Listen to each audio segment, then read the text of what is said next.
powered by Riverside FM.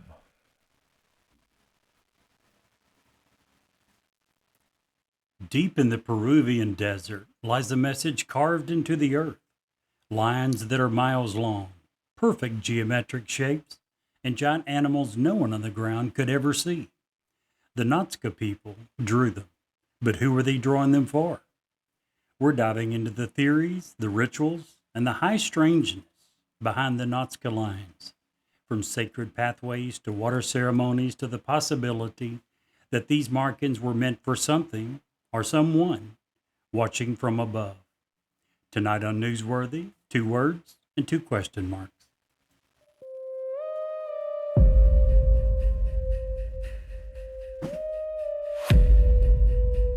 I'm Steve, and I've not seen a conspiracy that I don't like.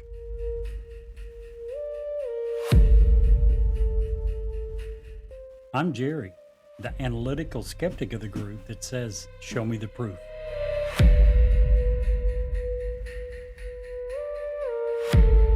I'm Brett.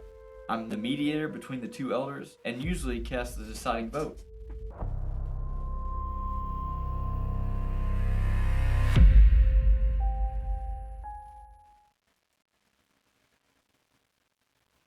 We weren't just looking for a house. We wanted our forever home. That's when we called Ed Locke at USA Mortgage. He helped us see the bigger picture. Ed showed us how the right loan could fit our family's future, not just today's needs. And he made sure every detail was clear, so we felt confident planting roots. Hi, I'm Ed Locke with USA Mortgage. Let's find the loan that makes your forever home possible. Call me today at 502-680-0953.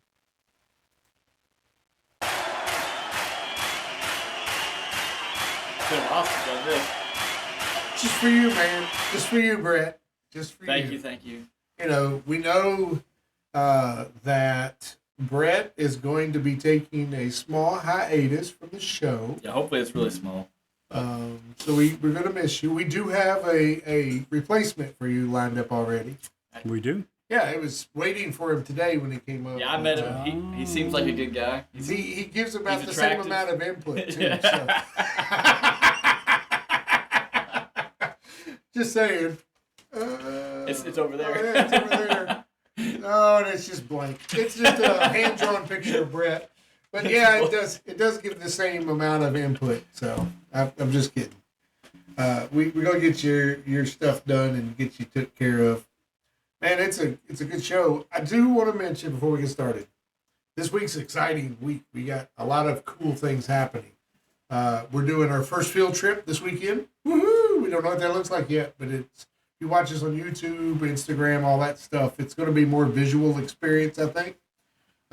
Mainly because you get to see a lot of Jerry.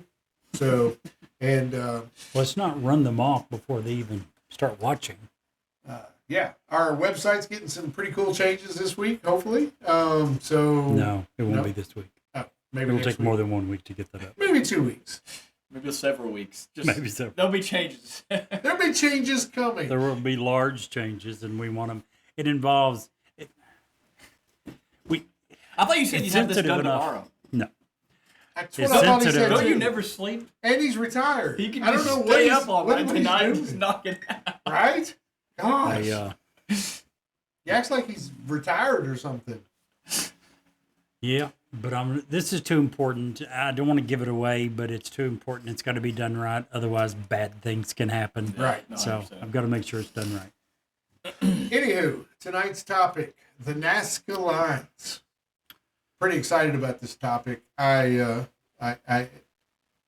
there's a lot going on in today's world that kind of relates. We're going to get into that a little bit. A little bit. Um, A little bit. I will say, I want to say, come out to you guys and let you all know a secret. Which is? Well, you know, we talk politics a lot before. Originally, that's all we talked about, Right, basically. but, you know, at dinner we always get into politics. Oh, sure. I want to let you know that I am changing my political affiliation. I'm going to be voting Democrat in the next election. What I election? I am hoping upon hope that it is a ticket of AOC and Gavin Newsom. I would be excited to support that, and I can't wait to pull that lever for those guys. You suck at poker, don't you? What? Your poker face is horrible. I'm awesome at poker. Thank you. They're He not. does the Why same can thing we- in TI4 Yes. whenever you know he's going to do something big. I'm going to make and a he'll call. look a little too happy. He gives it away. April Fools. Sorry. Yeah, I don't like any politician. Democrat, Republican. So Same. Democrats don't take heart. I don't I've like been there. Republicans either. I've been there with you for a while. I'm trusting them less and less all the time. And it was basically zero trust I had with them to begin with. Yeah. Right. They're in the negatives. Anywho, Jerry, tell us a little bit about some Nazca lines. Where they come from? Who were the people that created them? it's, Let's get into this. First, let me set the picture a little bit. Imagine if you were standing in the middle of a huge, vast Peruvian desert. Nothing but sand, a little bit of wind, silence. And underneath your feet is a giant hummingbird. So giant, it can only be seen from the sky. But don't worry, that's, as Steve said, just the Nazca lines. And the hummingbird would be one of hundreds of different figures, animals, plants, and geometric shapes. Okay, let's start with a where. They're located on Peru's southern desert plateau. They're roughly 250 miles south of Lima, the capital of Peru. They stretch across the Nazca Desert, which is an extremely arid plain. And the environment here is very important. It's very stable, almost no rain, very little wind. Dark desert rocks over much lighter soil, which is perfect for preserving geoglyphs for millennia. When? These things date to somewhere between 200 BC and 600 AD, a long time ago. They weren't created at once, they were created over centuries. And they coincide with the rise and fall of the Nazca culture itself, which is known for pottery, textiles, extremely efficient, technologically advanced irrigation systems. We'll talk a little bit about that later. The who made them? Well, it was the Nazca people, in case you couldn't guess from the name. Very skilled engineers and artists for their times. They likely organized labor and ritual specialists that designed and helped maintain the lines. Their society was deeply tied to agriculture and water. Again, they were in one of the most dry deserts in the world. Their only hope of being able to sustain life there was to be able to irrigate, to be able to grow crops, to be able to survive.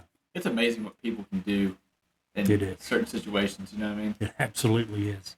And I don't think in many cases we give near enough credit to some of the old people from the olden days. We do in certain cases. The pyramids is a great example, right? That's still a marvel that we don't know how they did it. But there's so many other things around the world like these that it's still absolutely amazing, to go with your point of how they did this, and they were so accurate with it. I don't understand, Brett. What? Jerry was alive during this time. He probably helped with it. Why don't And you just I'm tell sure us? I would if my memory was better.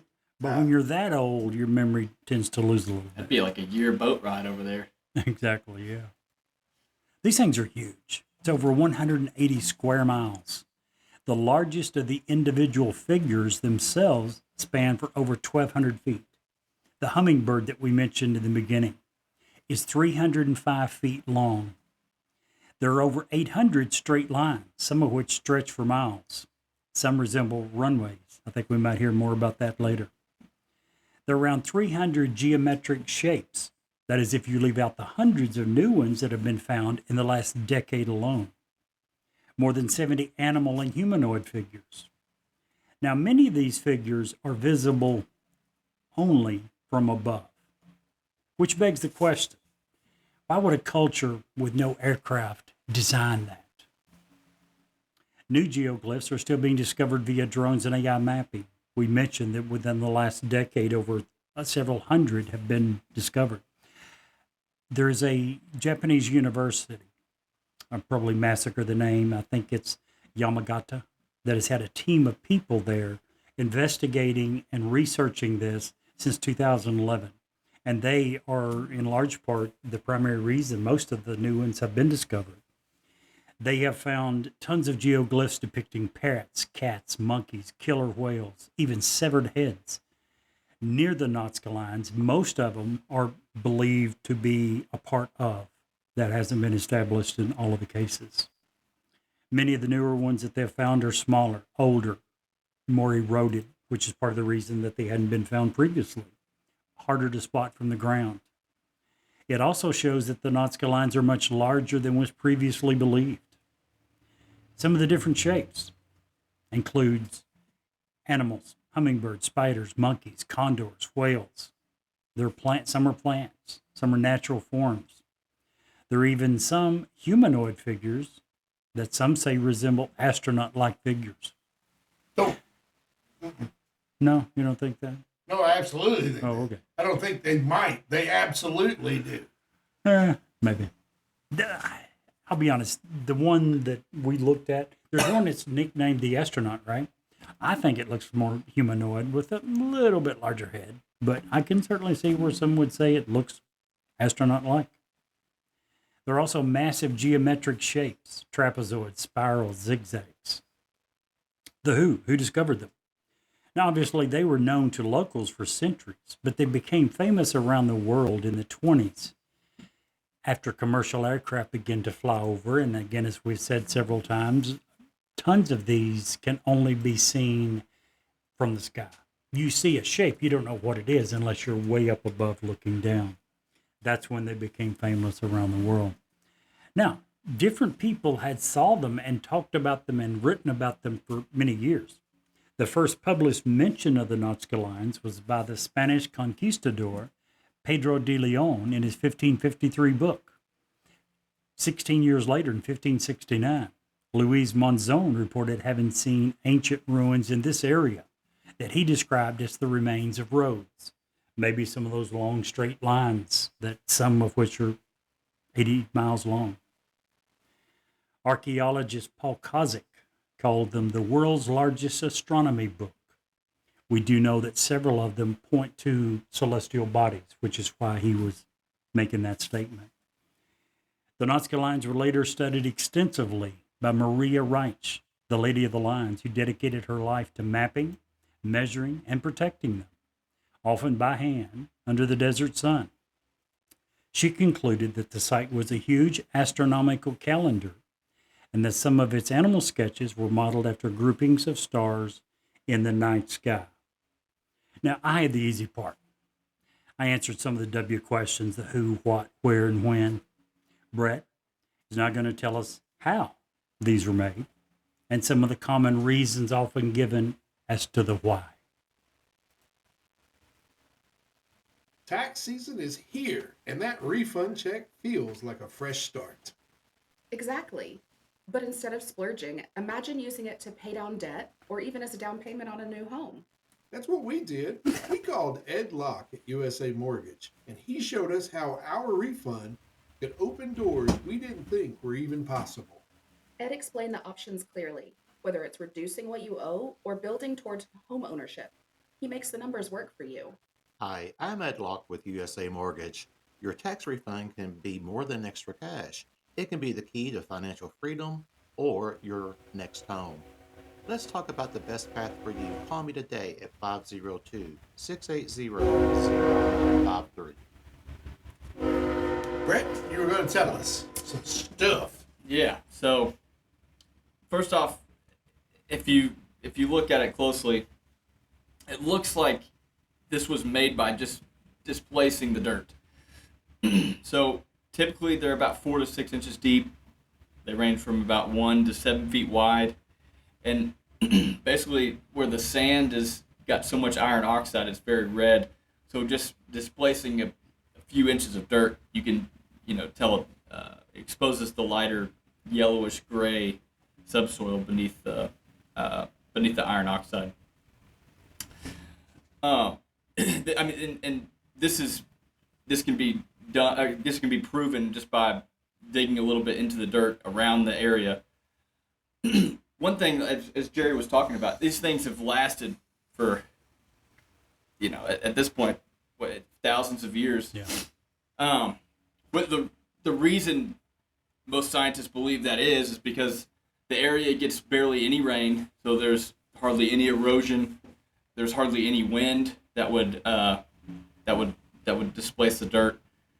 So somehow, and I think that was the most miraculous thing to me whenever I started researching. I agree. Is the fact that this Still was done. You're telling me they just used a shovel, dug 6 inches deep, and this is still here. I mean, you build a fence, you dig like 3 feet deep to get below the frost line. That thing's rotted. Yep. In a few years. But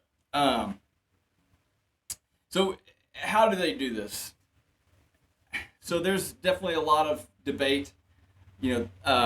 Steve's going to get into more of the conspiracy type things, but I'm going to talk about some of the things that, if we assume that the Nazca people built, or that they built these and they did it themselves, there's a few different ways they could have done that. The first way is just using wooden stakes and ropes. So there's straight lines that go on for, I think the longest one is about a quarter mile. Like as far as the picture, and these things go on for miles. And Jerry, we were talking about this earlier, but over a mile's distance, you're only displacing like 4 feet or 4 yards. Sorry, 4 yards. Extremely accurate. So it's extremely straight lines. Just think about how long a mile is, and it's amazing. So basically, these spirals and curves were created by tying ropes to central posts. One of the theories is that they would rotate around that post, and then just use basic measuring cords to ensure the geometric accuracy. And there's actual wooden stakes that have been recovered at the ends of many of these lines, and they are carbon dated to the exact same time period, which is about 500 BC to 500 AD. Which proves that they were well done steaks. Just saying. It means they tasted like crap. They were but perfect. I tell you what, they were probably as stiff as a hockey puck. They were probably delicious. And with scientists say what I they have zero moisture, kind of what we've been telling you. That's probably why they've lasted so long long. bother. Y'all By the raw- way, you for raw those meat that has no eaters. idea where we're going with this tangent, Mr. Steve swears by and will only eat well-done steaks. And by well done, we mean hockey pucks. No, we just mean not pink. Not Dry, zero moisture hockey pucks. If He you- likes to chew that thing for an hour. That's so not true. The other What day, he calls steak is real Rob, jerky. I made steaks, and mine was a well done New York strip, and it was delicious. Smooth, butter smooth, not chewy. Y'all just don't know how Steve, to cook. our advertisement for our jerky sponsors at the end of the show, not now. Ooh. Anywho, So one other method that it's theorized that they use is just using a scale design for the figures. Like a lot of these pictures you can find, they've uncovered pottery and things like that have these same images on them. Like I know the monkey, the killer whale, those can all be found on pottery. Basically, they would use this scale design. It's like a smaller picture, and then use a grid system overlaid on top of that, and then using both of those, they would create a bigger grid system, and then that would help them keep the image more accurate.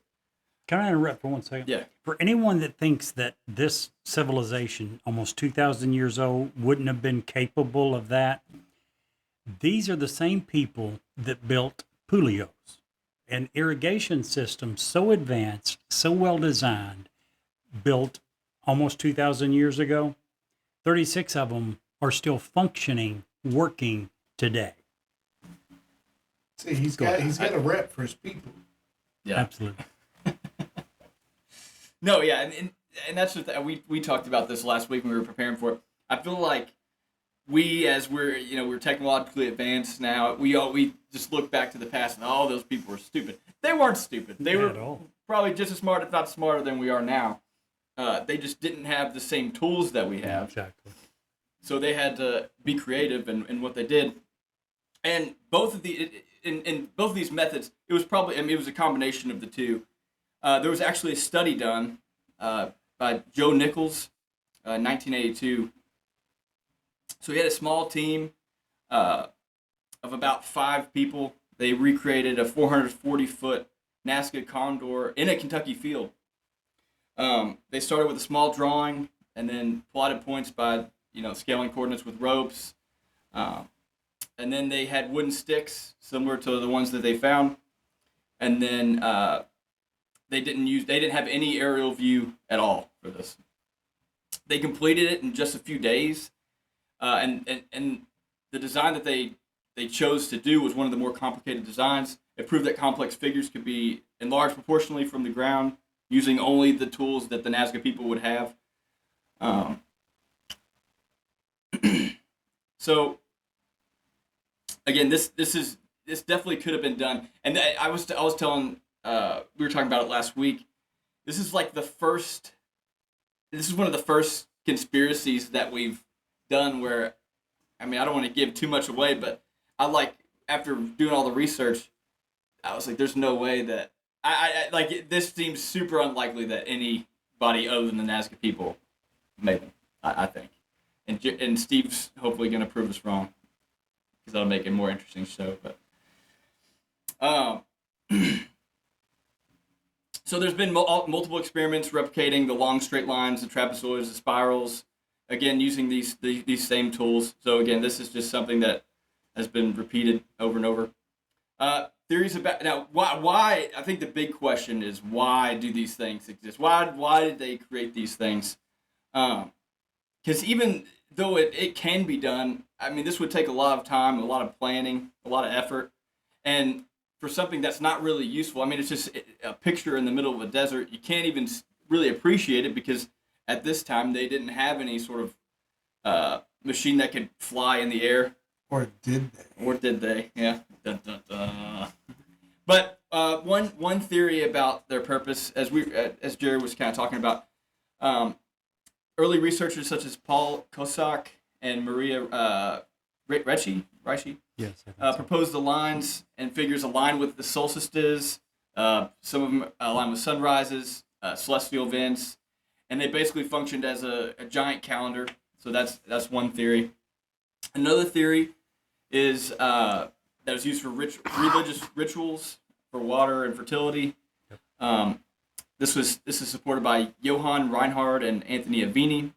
Basically holds that the straight lines and trapezoids served as a ceremonial pathway where people gathered to perform rituals honoring deities, pleading for rain, or fertile crops in the arid desert. Again, these people had hardly any water. I'm reading Dune right now, and this reminds me that it's just a big desert planet, and the water is the biggest. It's the most scarce material. Can I interject? I watched a video the other day of, and I always forget this guy's name. He's kind of like who's the one guy we talk about? Neil deGrasse Tyson. All the time. This is the other guy that does all the videos. And the thing he Carl said, Sagan? No. But he said, do you know what the rarest material is in the entire universe? What? You want to take a guess? I've heard this, but I do not. Yeah, I recall. heard it too. I can't remember what it was. It's something that you would never guess if you guessed a million times. Right. It's wood. Yes. That's what it was. Yeah. Because for a planet to be able to have all the things Which to is produce crazy, yeah. wood It is. is so unheard of. But anyway, sorry, I didn't mean to interrupt you, but No, yeah. Before you go on, I would, if I remember correctly, you mentioned ritual pathways was one of the things. Have archaeologists not found evidence that many of these lines show evidence of wear patterns, which would indicate that a lot of people have walked them, Right. Yeah. which would kind of That back kind that of theory supports up. that theory too. Yeah, and even some of the animals, I know the monkey, it's got 9 fingers, and in this culture, if you're born with a deformity, that was supposedly you're blessed by a god. I'll talk about these guys just taking time. We'll get into it. I'm sorry. You're just setting the stage for your conspiracy theories, aren't you? Man, I'm just telling. No, for realistic theories. Anyway. So there's Sorry, been a Brett, we there's just been a bunch. No, you're interrupted good. There's been a bunch of recent studies, especially in the last 5 to 7 years, and they've been using AI as a tool to try and find more of these geoglyphs. And I think they've found like around 400 of these. And Jerry kind of talked about the institute that's performed these tests. So, and that's just amazing to me too, because even if you think back to the 20s, it's over 100 years ago. I know, Jerry, it's gone by quick, but Exactly. it's over 100 years now. So, but like just think about 100 years. Just in 100 years, we've gotten the internet. We've been through World War I, World War II. All these other wars. We've gotten we've gotten flight, which that's one of the reasons why we know about this. Yeah, that's how we found out about it. Now we got AI. I mean, the amount of stuff that's happened in the last 100 years is crazy, and yet we're still discovering more of these things. I think that's really amazing. I agree. And also begs the question: how many more are there? Yeah, right. Yeah, what have we not found? And it seems very likely that there may have been more, and they could have been damaged or destroyed. Exactly. And I think that's one of the reasons AI has helped so much is because that has happened, and a lot of those that we found recently are smaller. And, Speaking of AI, I just want to throw this out there. Next week, we have a very special encounters. We have a one-man wrecking crew trying to Slow Stop. down a little bit. AI in his own particular way. So be sure to join Encounters next week. That's For gonna a be super great, good. awesome interview with a former past guest. Correct. And so we talked about before the episode too that there's these geoglyphs. They're not isolated to this area. They can be found all over the world, which again begs the question: why did all these different people who have no communication with each other whatsoever, other than Jerry going back and forth on his boat? That's when the conspiracy theories start to. It's kind of like with like dragons, like how all these civilizations have like pictures of dragons and things like that. I think that kind of feels like that. So what do you think about that, Steve? Well, some of the geoglyphs like we have here locally, and I say locally in the eastern United States, are different in sort of ways. They were made by excavating 5-6 inches of dirt and being done with it. If you take a place like the Great Serpent Mount in Ohio, that was an undertaking of epic proportions because they didn't just move dirt, they mounded it. And to be able to appreciate how the Great Serpent Mount in Ohio is, you have to be elevated. You have to be higher than a tree to really see the vastness of this megalith. Yeah. So this one's a little different, and there are mountains around, so maybe they went up to the top of the mountain and it was like, oh, look what we've done over the last however long it took them to do one. Well, that is true to a certain extent with all of them, whether it's the Nazca lines or wherever. There are certain areas that give you a better view. Even so, most say that they can't be fully seen and appreciated except from the air. Right. And that's true for all of them. It doesn't matter. You mentioned the Serpent Mound, which is in what? Central Ohio. Southeastern Ohio. Which, Yeah.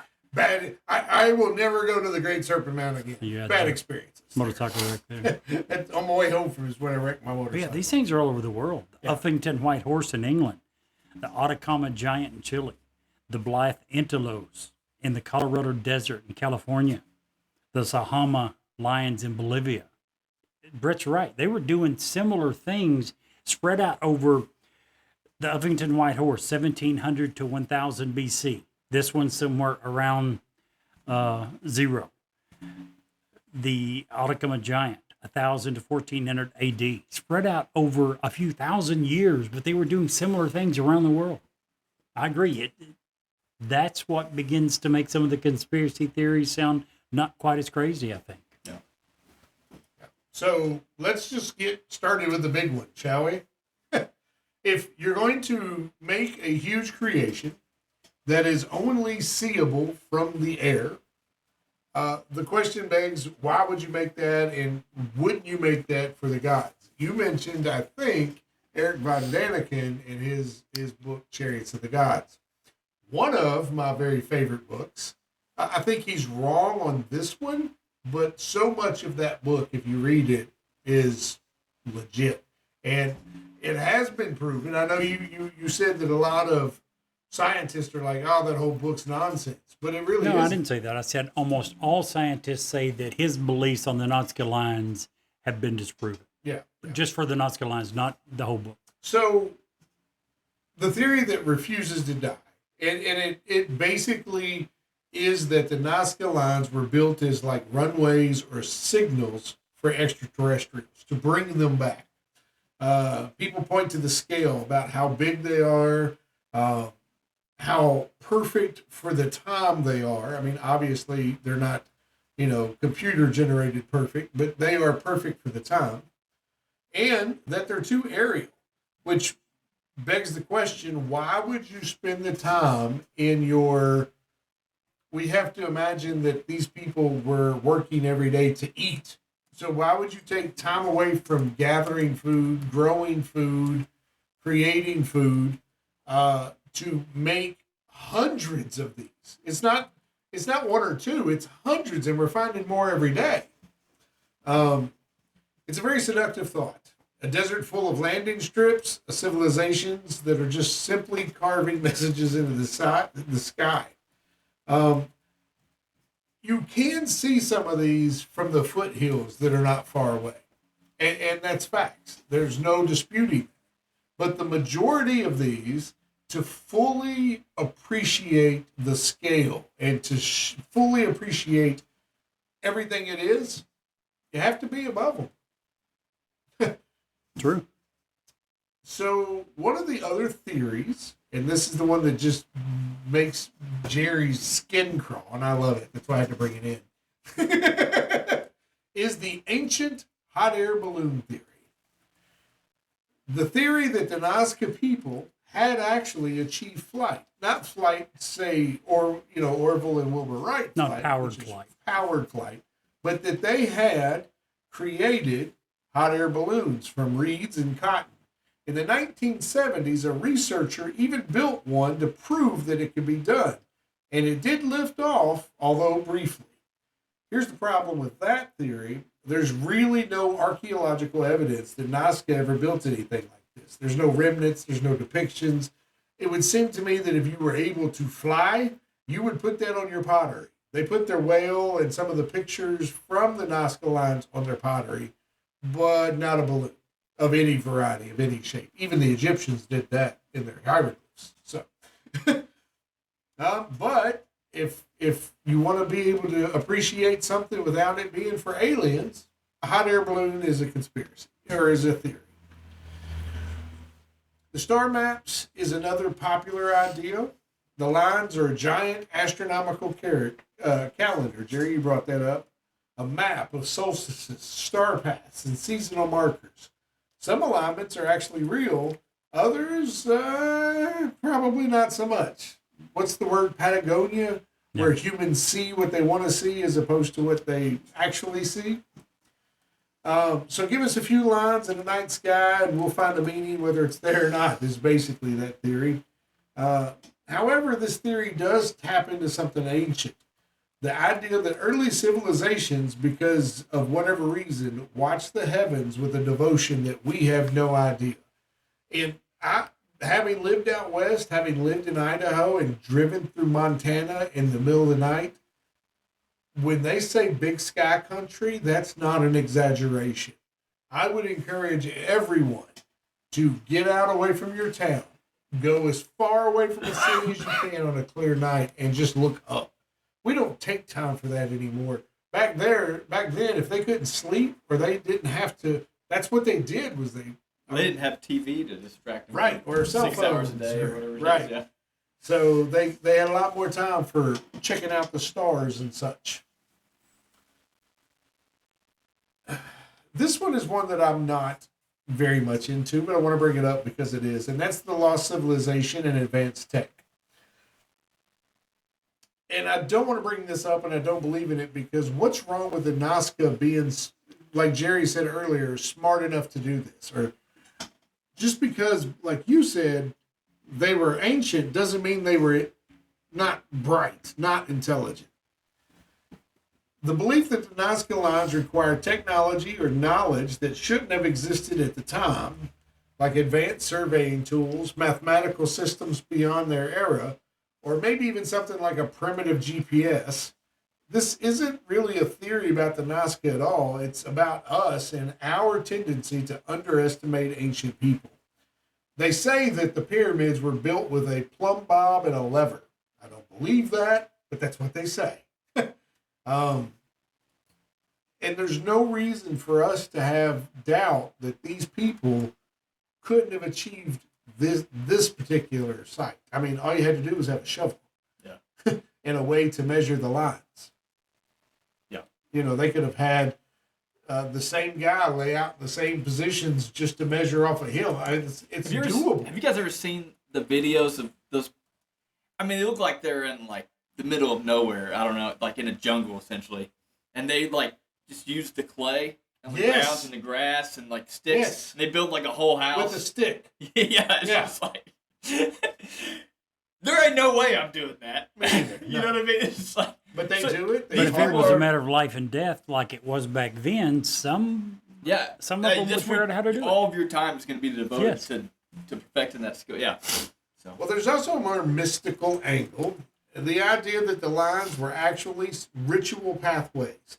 And this is the only one where walking the things make any sense at all, because I have a real hard time believing, not that they built them, I think that they did, but that they also just took the time to walk them all the time. I mean, no wonder they're no longer a people, because they didn't do anything but walk these damn lines. Well, I was going to ask that. That was kind of the question I had with the whole balloon theory. Like, these people struggled just to grow their food. They struggled to get water. And they didn't have paper. So they passed all this information on through like word of mouth, through, passed from father to son. I mean, the hot air balloon technology, it's not like it's completely straightforward. Like, I would have never come up with it, you know what I mean? So the fact that they would have spent all that time just to look at some lines in the dirt, it doesn't seem very likely. But that's not the purpose of flight. Is that why the Wright brothers decided right. to invent a plane So that's a good to point, look at some lines on the Earth? No. Obviously, flight has been a dream of mankind Since we saw birds. Probably. Yeah. So I think there's many other reasons that you would try to figure out how to. But if they really did discover it, they would have been away from every other civilization and they weren't at that an time. Isolated civilization. How could they have kept that a secret? Right. How would not everyone have known? They weren't far from the Aztecs. Of everything, from the Mayans, right? All of those were on the same continent. Even though I've got to say, of all the conspiracy theories you've mentioned so far, to me, it's up toward the top. It's more believable. What's that? The balloon theory. That is crazy. You Really? think this is more believable than aliens? Runways for aliens? Oh, just for this topic. Some of these lines are saying 80 them all the miles time, long. and I was like, whoa. No. I'm just saying, of the conspiracy I would theories agree. he's brought up, I would agree. it makes more sense than the others. Yeah, I would agree. The spiritual theory has a thought that these were ritual pathways, and that walking them, they weren't actually meant to be seen from above at all. That they were meant to be felt through the ground. That it was a rite of passage. That it was a something. And the reason that there were so many is because you would advance yourself as you walked the lines, if you will. Maybe that's what Johnny Cash's whole song was about. I don't know, but it would be a good example. Going along with that, I think I've also heard that there is some evidence that there were certain religious buildings at the ends of some of these lines, which were given the reason for people to walk the lines to get to this religious ceremonial building. Yeah. Basically, it kind of blends archaeology with choreography on the desert floor, which is kind of cool. Yeah. To be honest. The reality and the reasons that the mystery endures is what we actually know. The Nazca people that created these lines did so by removing dark stones to reveal lighter stone underneath. They used simple tools. They worked with precision, and they likely tied the designs to either water, fertility, or ritual, things that mattered most in the desert where survival was a daily negotiation. The truth is, we don't know. And Jerry can't remember. So, and that it is that part that keeps these weird and odd conspiracies alive. You know, as humans, we try to plug in answers when we don't know the answers. Things. Absolutely. We're curious. So I personally, I don't know how I fall on this one. I guess the answer is for me, I don't have any doubt that the Nazca people made them. For me, the question is why they made them. Yeah. For who did they make them? And I'll bring it up because I want to talk about a couple that are very specific. The one that Eric von Daniken shows in his book of the runway looks like a modern day runway by all accounts. It so looks does any like long straight line, does it not? Huh? So, would not any long straight line in the desert look like a runway? Possibly, but this one, looks, it is skinnier on one end, longer on the other end, where you would land and take your time to at the fat end, you would stop there. It looks like a runway. But it's like, and I'm sure there's different theories about what alien ships could do, but like, aren't most alien ships that they're just like so technologically advanced they just vertical takeoff? They have vertical takeoff and landing, where they don't really need a runway. But no.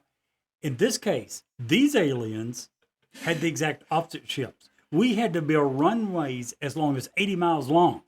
So yeah, because like a runway is just vertical like takeoff. that's like these guys. Maybe the long aliens that were depicted in some of their Nazca lines were of the TikTok variety and not the little saucer variety, and they have a longer required landing strip. I don't know, Jerry. But I agree with Brett. The runway theory doesn't make sense, and here's why. If you're going to build runways, build runways. And there's certain lines that totally agree, kind of look like runways from above. If you're going to build runways, why did you build the runways and then think, this was really fun. Let me build 18 times more than what I've already done in geometric shapes, in condors, in humming.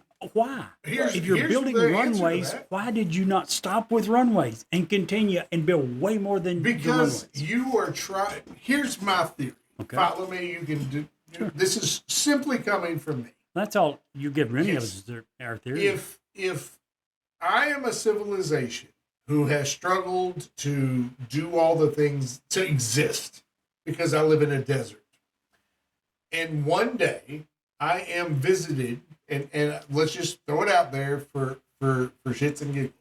I am visited by an alien that shows me how to do something, shows me a better way, shows me anything.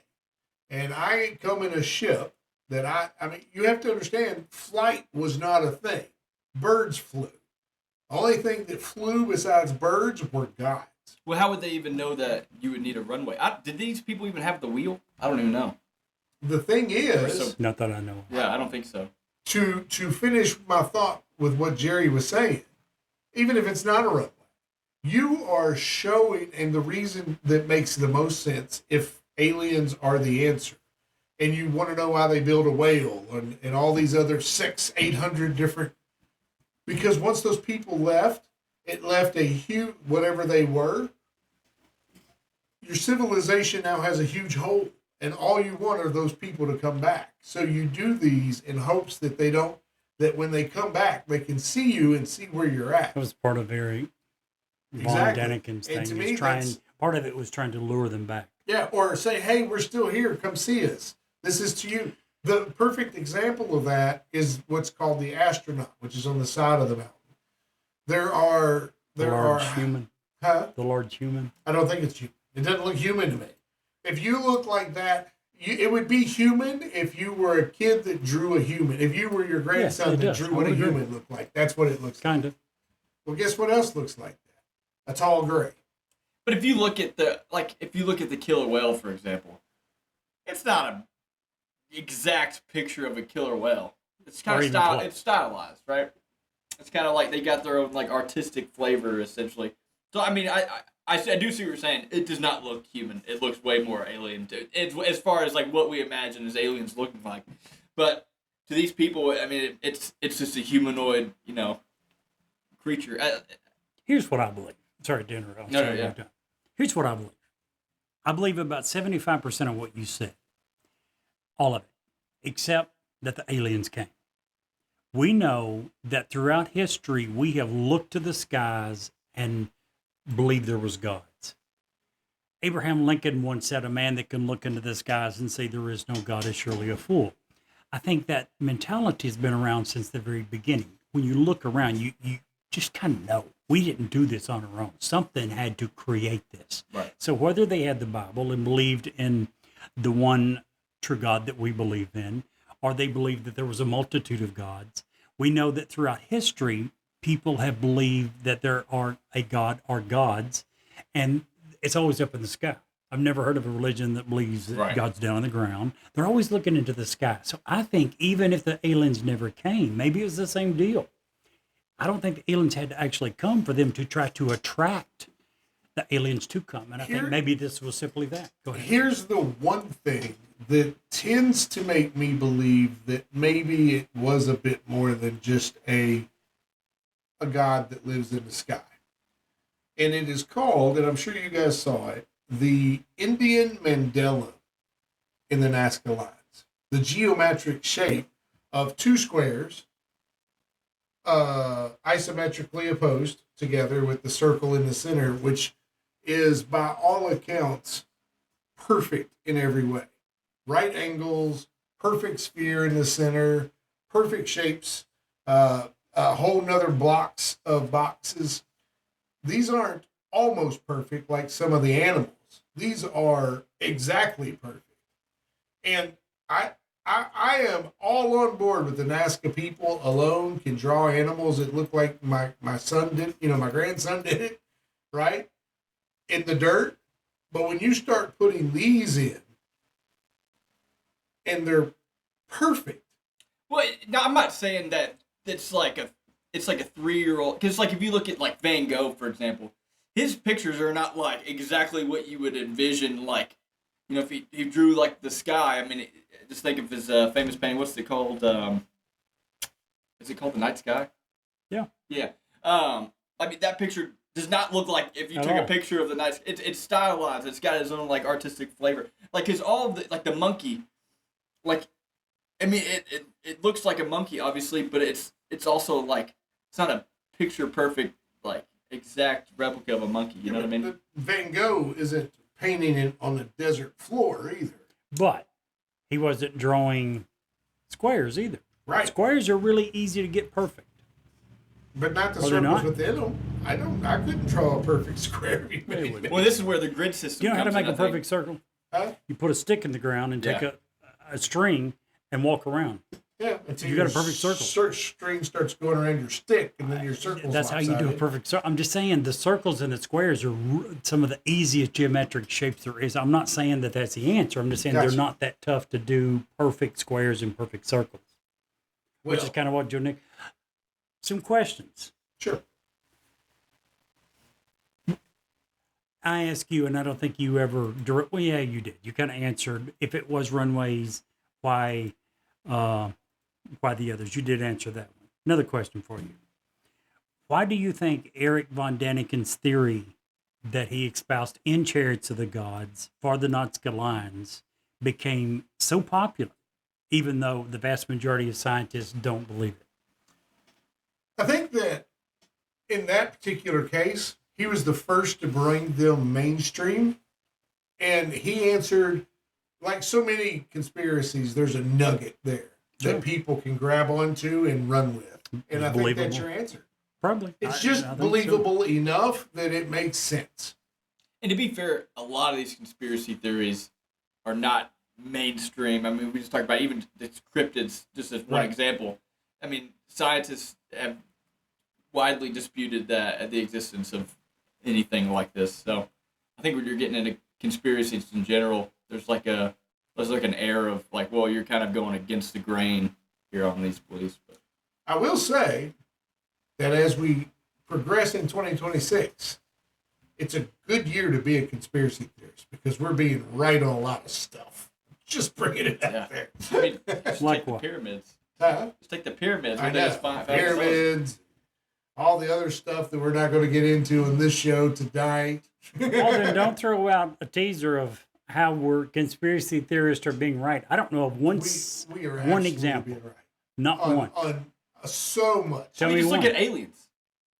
Nothing's been The proven. government is about to. Nothing They've been all setting but up for said, they've all but, disclosure. we just had a Harvard They've all professor but said. tell us that for months that, oh, this asteroid coming in is actually a mothership of, like, what, that, you know, who would say And he that? finally walked that theory back. You know that, right? No, yeah, I Baked do. Oh, all- of yes. course. Because it didn't come. We all knew that it wasn't Yeah, to begin with. And you but- said that a long time ago. Yeah, but like he, but like for somebody to say that out loud back at 20 years ago, I mean, it was nuts. But do you not think he was, what's his name? Avi Loeb.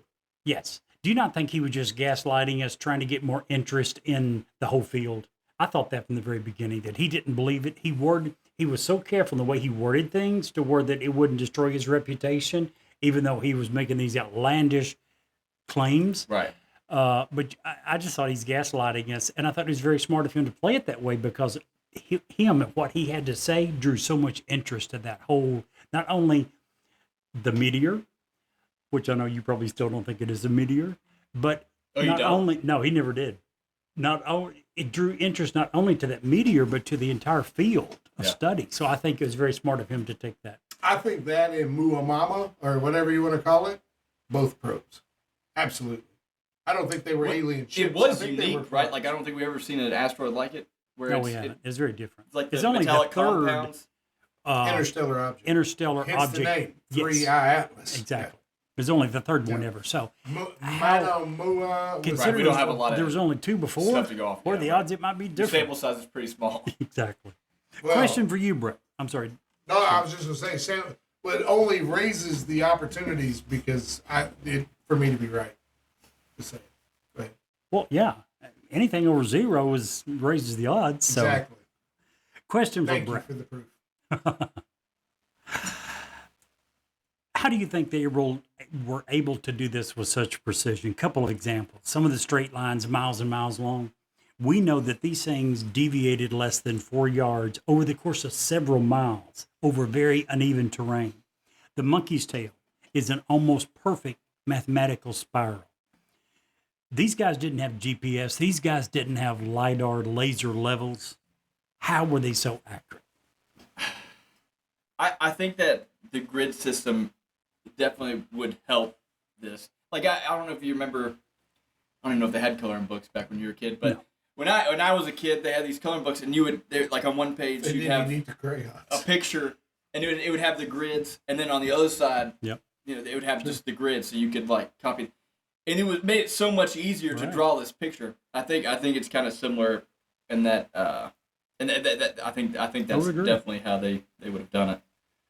Again, they were smarter than we often give So them smart. credit. I mean, it's so clever. Even just what they did with aqueducts. Yes. And I think, I mean, that's just these people were obviously very, very intelligent. So Absolutely agree. Any questions for me on my part? I do. I want to. I want to not ask a question, but I do want to say, since we're talking about seeing things from above, that today was a very almost a lost historical day.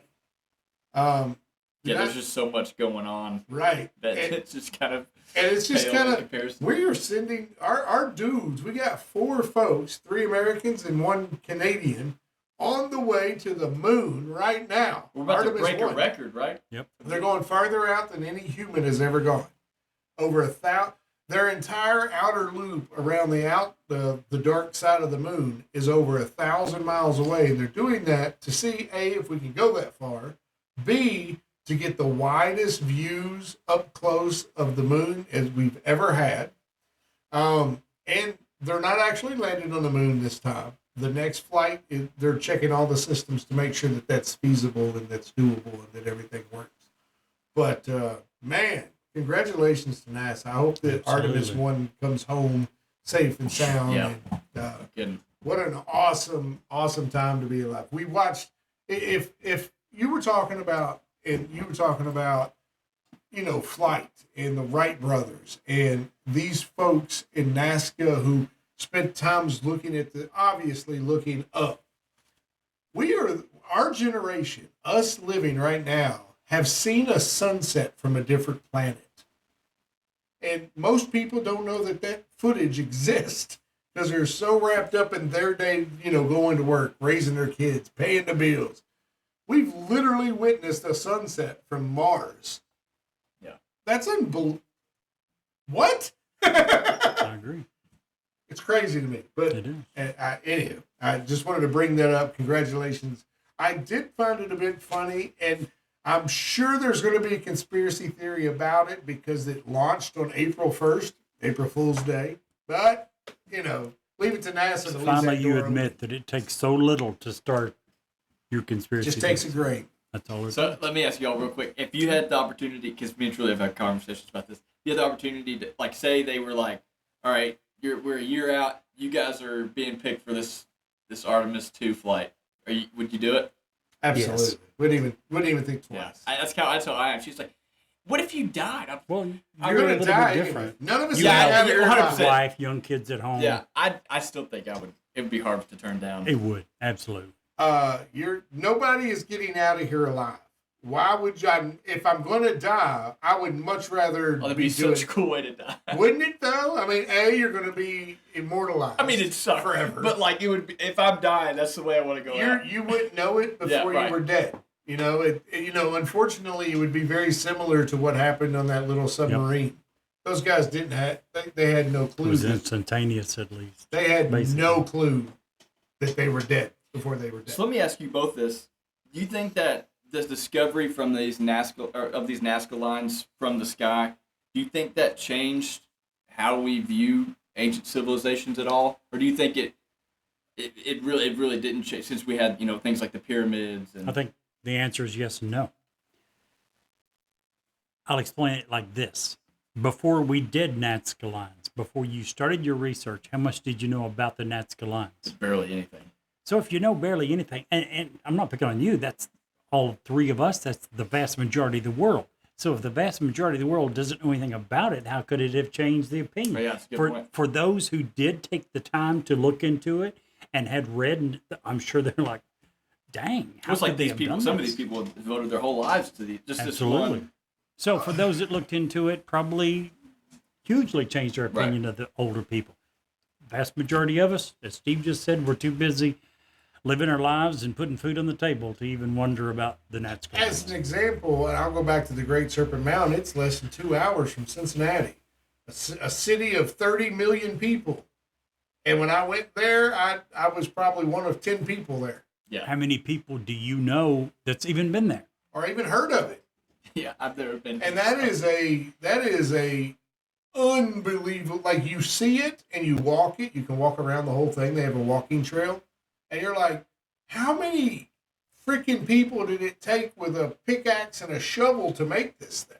We live in Kentucky, close to the Mammoth Cave. How many Right. people do you know that's never been there? Right. The majority of the people I know have never been there. Oh, heard of it. Been able to go. Never have. That's sad. We Yeah. get too caught up in the minutia of life. I absolutely It's got hope freaking that I've never done Isaac that. Newton's signature on the wall, which is crazy. Yeah. So, Brett, we'll start. Since this is your last show for a while, thumbs up, thumbs down. I Should we talk more about the Nazca line? I think thumbs up in the framework of like ancient civilizations and just understand, what these people did, what these people were capable of. I think thumbs up in that regard. All the conspiracies, big thumbs down. I don't know. Jerry? I agree. The main reason I have to give it a thumbs up overall is we still don't know the why. So until then, it needs more discussion. But I We don't- agree that also that I don't believe in the conspiracy theories related. We don't know the why, and we don't know how many are there. We're still discovering them every day. I mean, it's there's hundreds. I'm going to say thumbs up and thumbs up because I'm a big believer you don't do something for no reason, especially when you're fighting for survival. There's a reason that they put them out there. Do we have that conspiracy? Did we cover that conspiracy yet? Maybe not. Does it mean there isn't one? Maybe not. So thumbs up both ways for me. Don't go anywhere. We have a great bonus story coming up right after these short ads. And while you're waiting, swing by Newsworthy with StephenJerry.com for updates, past episodes, and all the weird stuff that Jerry's into. Before those ads roll, make sure you like, follow, and share the show, especially with your weirdest friend. You know who I'm talking about. And hey, if you're thinking about buying a home, refinancing, or just want straight answers, talk to Ed Locke at USA Mortgage. Local, trusted, and ready to walk you through every step. Call 502-680-0953. And of course, we recommend smoking gun jerky out of Lincoln, Nebraska.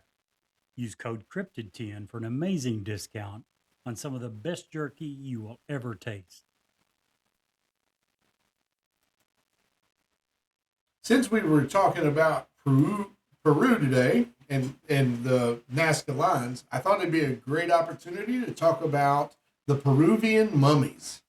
They captured the global attention in the last decade, even though they weren't traditional, well-documented Andean mummies found in archaeological context. Instead, they were a set of unusual, small-bodied remains presented as non-human or alien by fringe researchers and media personalities. These figures were known to are shown with elongated skulls, three-fingered hands, and pale plaster-like coating that immediately raised questions. Peruvian archaeologists, forensic experts, and government officials quickly pushed back, stating that the remains appeared to be heavily altered, a combination of ancient human bones rearranged and modified to create the sensational appearance. Multiple scientific reviews concluded that these specimens lacked proper excavation records, legal provenance, and credible anatomical consistency. Despite the scientific consensus, the mummies became a lightning rod for conspiracy theories. Some people claimed that they were evidence of extraterrestrial contact, suppressed archaeology, or a lost species hidden by governments. Others argued that the controversy reflected a deeper cultural issue, the exploitation of indigenous heritage for viral spectacle. What makes these mummies so compelling isn't their authenticity. It's the psychological cocktail that they stirred up. They sit at the intersection of mystery, distrust, and our fascination with the unknown. In a way, they function like modern folklore, artifacts that reveal more about our hopes, our fears, and our imaginations than about ancient Peru itself.